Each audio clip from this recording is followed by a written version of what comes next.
Hello everyone, I'm Saket Bajpayee, co-founder Prayas Physics Classes, Dehradun. Welcome students, let's have a look at this beautiful problem. The question says, the moment of inertia of a circular wire of mass capital M and radius capital R about its diameter is dash. तो देखिए बच्चों, एक circular wire के लिए हमें पता होता है कि अगर एक ऐसी एक्सिस लें जो सेंटर से पास कर रही हो, ठीक है, और रिंग के प्लेन के परपेंडिकुलर हो, जिसको मैं IZ बोल दे रहा हूं, तो IZ की वैल्यू हम लोग जानते हैं कितनी हो जाती है, mr², क्योंकि हर एक पार्टिकल ऑन द रिंग वो कितनी दूरी पर है, इस एक्सिस से r दूरी पर है, ठीक है। तो अब देखिए बच्चों, सवाल में लेकिन हमसे कहा गया है moment of inertia of a circular wire हमें निकालना है अबाउट इट्स डायमीटर, ठीक है।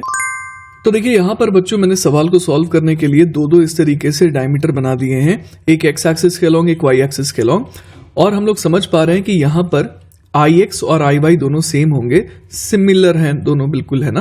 तो इसलिए हम लोग कह सकते हैं कि IX will be equal to IY, और वही हमारे को निकालना है कि कितने होंगे ये, ठीक है।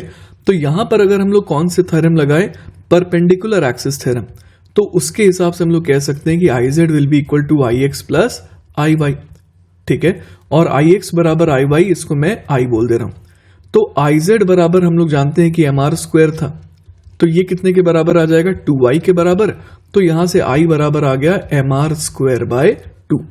तो हमारा आंसर क्या हो जाएगा कि moment of inertia of a circular wire of mass m and radius R about its diameter is mr²/2, ठीक है। तो इसी के साथ बच्चों हमारे इस सवाल का सॉल्यूशन पूरी तरीके से खत्म होता है। आई होप कि आपको सॉल्यूशन अच्छे समझ में आया होगा। इन केस अगर कोई डाउट रह जाता है then feel free to contact me, I will be very happy to help you. Take care बच्चों, बाय बाय।